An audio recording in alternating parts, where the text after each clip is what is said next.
여러분은 돈을 어떻게 생각하십니까? 현대인 대부분이라면 돈을 좋아할 겁니다. 돈이 있어야 맛있는 식사를 할 수 있고 좋은 곳으로 여행을 다닐 수 있고 또 내가 마음에 드는 분들에게 선물을 할 수가 있으니까요. 돈의 효용은 아주 크다고 할 수 있습니다. 이렇게 좋은 장점이 많은 돈이기도 하지만 또 한편에서는 비난받는 돈이기도 하죠. 오늘은 제가 돈에 대한 철학이 담긴 책 한 권을 소개해 드리고자 합니다. 돈의 지혜라는 책인데요. 내용이 궁금하신 분 계속 봐주세요.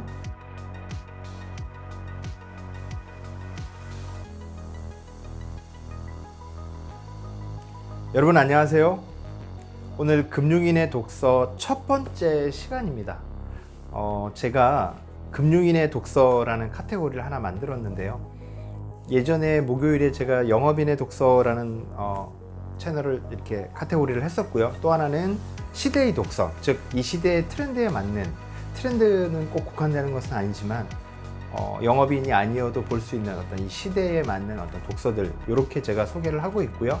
그리고 또 하나를 추가하는데 이번에는 금융인의 독서입니다. 금융업에 종사하는 분들, 그리고 금융을 공부하시려는 분들을 위해서 제가 읽었던 책들 중에서 소개하고 싶은 책을 소개해 드리는 그런 시간을 제가 구성하려고 하고요. 그래서 오늘 제가 첫 번째로 소개해 드리고 싶은 책은 바로 이 책입니다. 네, 돈의 지혜라는 책이고요. 이렇게 되어 있습니다. 삶을 관통하는 돈에 대한 사유와 통찰이라고 되어 있고요. 누가 썼냐면 프랑스 사람이 썼습니다. 이름이 어렵죠. 파스칼 브르크네르라는 사람이 썼습니다. 이게 프랑스의 철학자고요. 예, 대표적 지성 중 한 명으로 손꼽히는 분이라고 합니다. 그래서 그분이 쓴 바로 돈의 지혜라는 책입니다.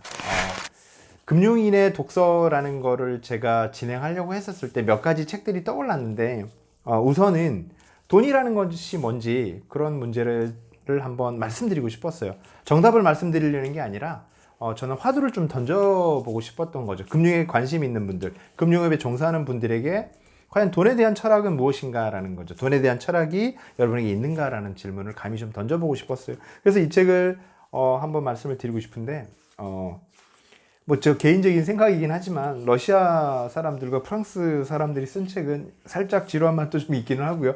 그래서 여기서 오늘 저는 몇 가지만 소개를 좀 드리고자 합니다. 13페이지에 이런 돈에 대한 철학이 나옵니다.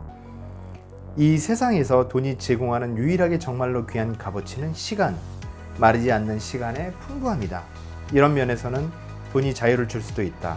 돈이 너무 없으면 생이 우리를 감금하는 영원한 현재로 제한된다. 나는 늘 밥벌이와 살아야 할 일을 구분해왔다.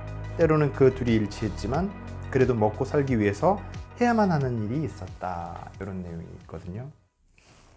그 말에 저는 참 공감이 됐어요. 돈은, 그죠? 돈은 뭐다? 시간이다라는 거죠. 돈의 정말 그 값어치는 어디에 있다? 시간에 있다는 겁니다. 우리가 밥벌이를 위해서 우리가 하고 싶은 그 일에 대한 시간, 그 시간, 이 시간에 난 뭘 하고 싶었는데 그걸 포기하고 놀고 싶었는데 포기하고 일터로 나가지 않습니까? 그 결국 시간에 대한 거다. 이런 내용이 되게 많이 와닿았고요. 그리고 15페이지에 또 하나를 읽고 드리고 싶습니다. 머릿말의 마지막 그 문단인데요. 이렇게 되어 있습니다. 15페이지에. 돈 문제가 쉽고 편하기만 한 사람은 없다. 돈을 혐오한다고 생각하는 사람이 속으로는 돈을 우러러보기도 한다. 돈을 떠받드는 사람은 돈을 과대평가한다. 돈을 멸시하는 척하는 사람은 스스로에게 거짓말을 하는 셈이다. 열광은 문제가 되지만 지탄은 불가능하다.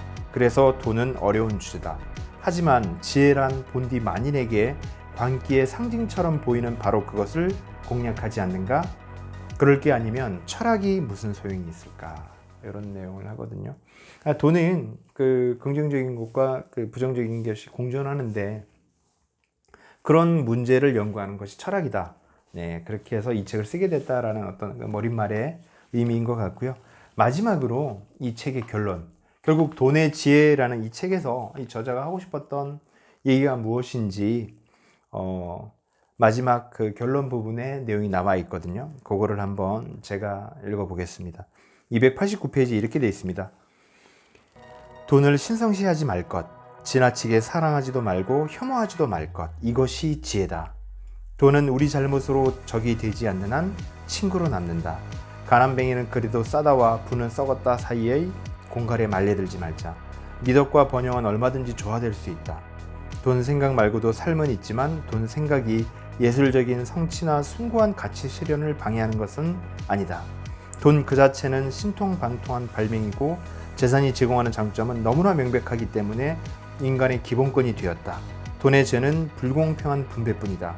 돈은 쉴 새 없이 흐르는 강, 멀리 퍼질수록 기적을 일으키는 유동적 실체라야 하는데 부의 극단적인 집중은 돈의 흐름을 방해한다. 끝으로 두 가지만 짚고 넘어가자. 돈은 노력의 보상인 동시에 은총이다. 우리는 돈의 소유주가 아니라 용의권자다. 변덕스러운 행운의 여신이 우리를 잘 봐주셨으니 기뻐하자. 하지만 여신은 우리에게 준 것을 언제고 빼앗아갈 수 있다. 마지막 문장을 읽어드리겠습니다. 생이라는 선물도 우리에게 갑자기 왔다가 갑자기 떠나간다. 도박판에서 주사위는 때로는 우리에게 유리하게 때로는 불리하게 돌아간다. 재산은 결국 이토록 아름답고 이토록 무너지기 쉬운 생의 메타포일 뿐이다. 우리에게 주어진 모든 것이 우리에게 떠나갈 수도 있음을 받아들여라. 그럼에도 불구하고 가슴 먹먹하게 감사하라. 이것이 궁극의 지혜일지니.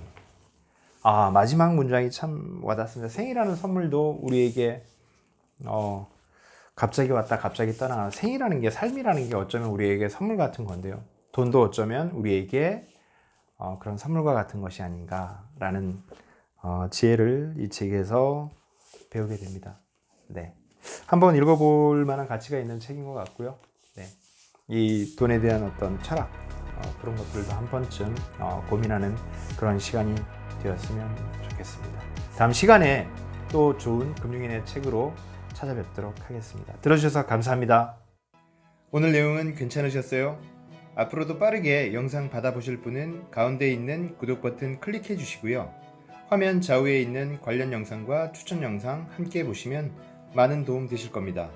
그럼 다음 시간에 더 알찬 방송으로 찾아뵙겠습니다.